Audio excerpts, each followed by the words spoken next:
Você já dirigiu sozinho, no meio da noite, em uma estrada completamente vazia, sem sinal de celular, sem luz, sem ninguém? Foi exatamente assim que tudo começou. Era uma noite seca no sertão. O vento levantava poeira na estrada de terra e o silêncio era pesado. José estava voltando para casa. Ele tinha passado o dia visitando um parente doente e decidiu pegar a estrada tarde da noite. O rádio do carro só fazia chiado e o celular já estava sem sinal fazia tempo. Era só ele e a escuridão. Foi quando ele viu uma silhueta no meio da estrada. Uma mulher, vestida de branco, parada, imóvel. José estranhou. Ali, naquele lugar, naquela hora, não fazia sentido ter ninguém. Mesmo assim, ele diminuiu a velocidade. Pensou que talvez ela estivesse perdida ou precisando de ajuda. Mas quanto mais ele se aproximava, mais estranho ficava. Ela não se mexia, nem um passo, nem um gesto, nada. Quando o carro ficou bem perto, José sentiu algo errado, muito errado. Ele olhou direto para a mulher e o coração gelou. Ela não tinha rosto, não havia olhos, nariz, boca, nada. Era como se o rosto fosse um vazio escuro, um buraco. Naquele instante, o corpo dele travou, mas o instinto falou mais alto. Ele pisou fundo no acelerador e saiu dali o mais rápido que conseguiu. O coração batendo forte, a respiração descontrolada, as mãos tremendo no volante. Ele não teve coragem de olhar para trás, mas algo, dentro dele, dizia que precisava. Devagar, ele olhou pelo retrovisor, e o que viu foi pior. A mulher ainda estava lá, no meio da estrada, mas agora ela estava mais perto, muito mais perto do que deveria, como se tivesse se aproximado, sem se mover. José entrou em pânico, acelerou ainda mais. O carro quase saiu da estrada. Ele não entendia como aquilo era possível. E então, o rádio, que estava mudo até então, ligou sozinho, um som baixo, cheio de interferência, e no meio do chiado, uma voz, fraca, arrastada, sussurrando: "Por que você não parou?" José gritou, pisou ainda mais fundo, sem olhar para trás de novo. Depois de alguns minutos, que pareceram horas, ele finalmente viu luzes ao longe. Era a entrada da cidade. Ele só parou o carro quando chegou em casa. Desceu desesperado, sem olhar para a estrada. Naquela noite, ele não dormiu e nunca mais passou por aquela estrada. Mas o pior não foi aquilo. Dias depois, ele percebeu uma coisa. No banco de trás do carro, havia marcas, como se alguém tivesse sentado ali.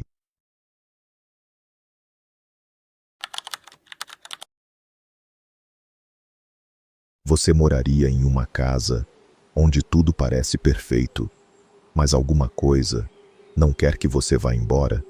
Porque foi exatamente isso que aconteceu com essa família.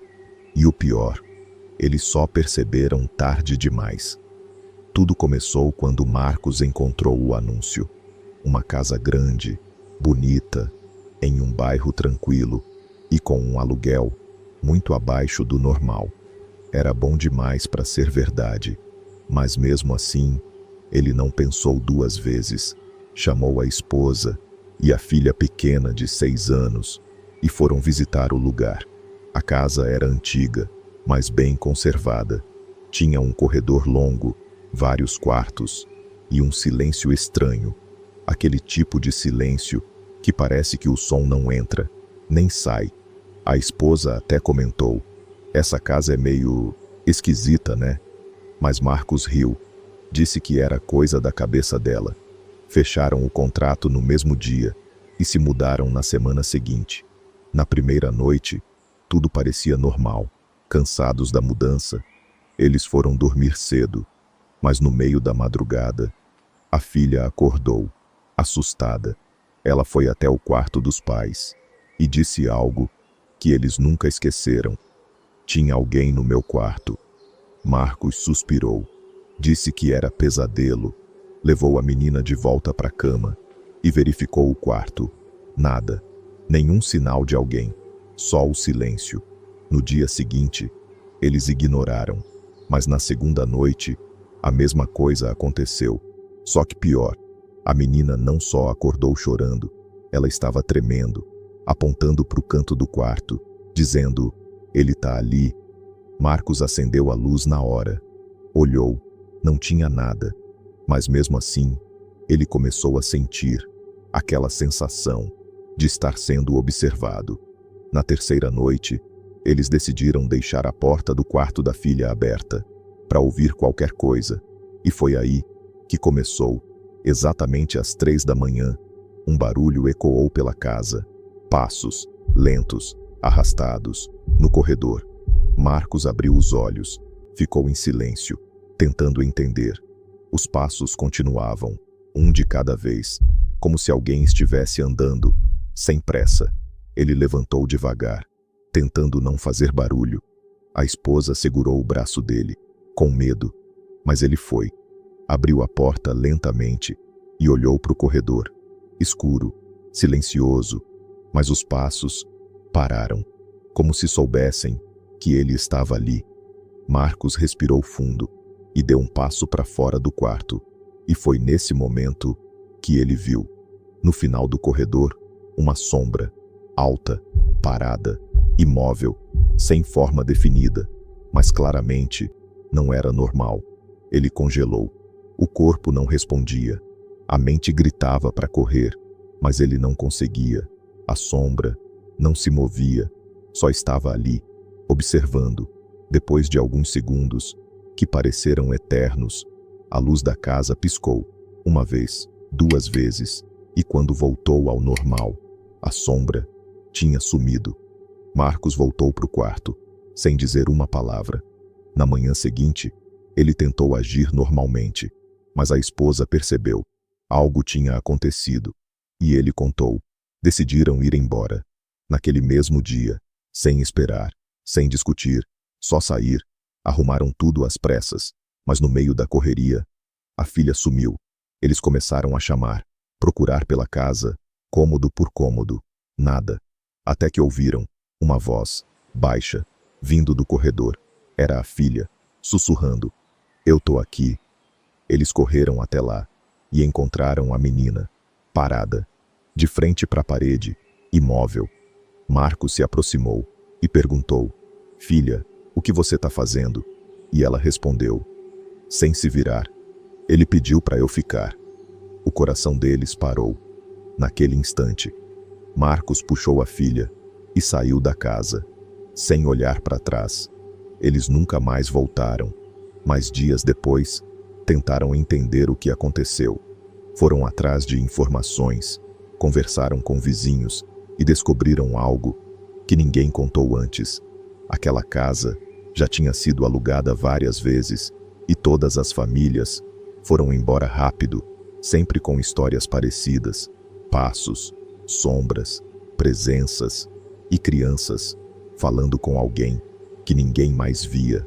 Mas o mais assustador veio depois. O último morador, antes deles, tinha uma filha, da mesma idade, e segundo os vizinhos, no dia em que foram embora, a menina ficou na porta da casa, olhando para dentro e repetindo a mesma frase: "Ele quer que eu fique."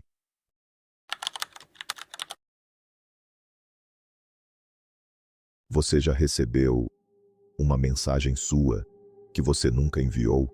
Pode parecer impossível, mas para esse rapaz, isso aconteceu.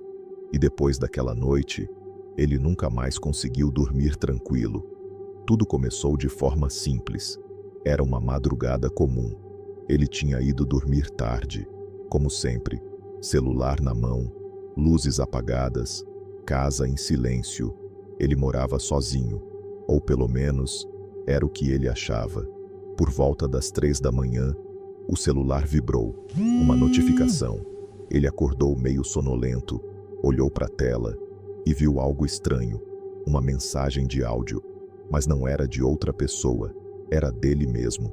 O próprio número, o próprio contato, enviado às 3h17 da madrugada. Ele franziu a testa, confuso. Deve ser bug, pensou. Mesmo achando estranho, ele abriu a conversa, e lá estava, um áudio, com poucos segundos. Ele ficou olhando para a tela, sem entender, porque ele não lembrava de ter gravado aquilo, e muito menos, de ter enviado. Com um certo receio, ele apertou o play.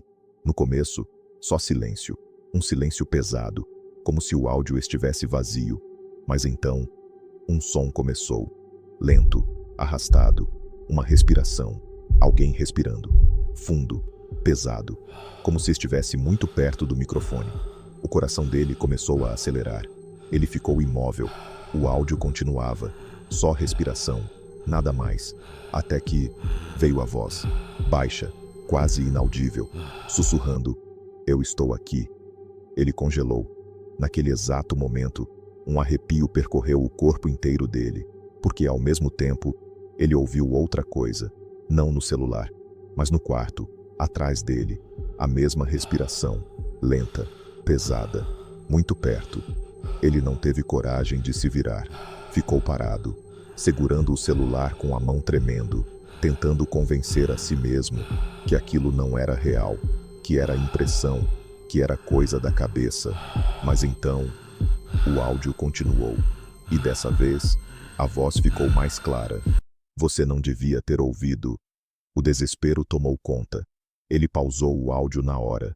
O quarto ficou em silêncio, mas não por muito tempo, porque logo depois, o celular vibrou de novo. Outra mensagem, do mesmo número, outro áudio. Ele começou a entrar em pânico, respiração acelerada, coração disparado. Mesmo com medo, ele abriu e deu play. Dessa vez, não teve silêncio. A voz veio direto, mais próxima, mais clara, mais real. "Agora você sabe." E junto com a voz, veio um som, um rangido, como uma porta sendo aberta lentamente. Ele olhou para frente. A porta do quarto estava fechada, mas atrás dele, ele ouviu o mesmo rangido, devagar, como se algo estivesse abrindo. Ele não aguentou. Virou o corpo rapidamente, mas não tinha nada. A porta continuava fechada. O quarto, vazio, ou pelo menos, parecia. Ele levantou da cama, acendeu a luz, olhou cada canto do quarto. Nada. Nenhuma pessoa, nenhum sinal. Mas o celular vibrou de novo. Outra mensagem.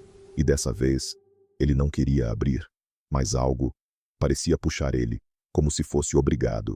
Ele clicou. Play. E o que ele ouviu fez o sangue gelar. Era a voz dele, a própria voz, falando, mas não era ele. Olha para trás. Ele travou. O corpo inteiro congelou, porque dessa vez, ele não estava sozinho. Ele sentiu, claramente, algo, bem atrás dele, muito perto, respirando, lentamente, no pescoço dele. E o pior, o áudio ainda estava tocando, e a voz dele mesmo repetia: "Não olha." Mas já era tarde. Ele virou, e naquele momento, ele viu, não uma pessoa, mas uma sombra, colada na parede, alta, parada, sem forma definida, mas viva, observando. E então, o celular caiu da mão dele, e a última coisa que ele ouviu, antes do áudio terminar, foi um sussurro, bem perto do ouvido: "Agora eu posso ficar."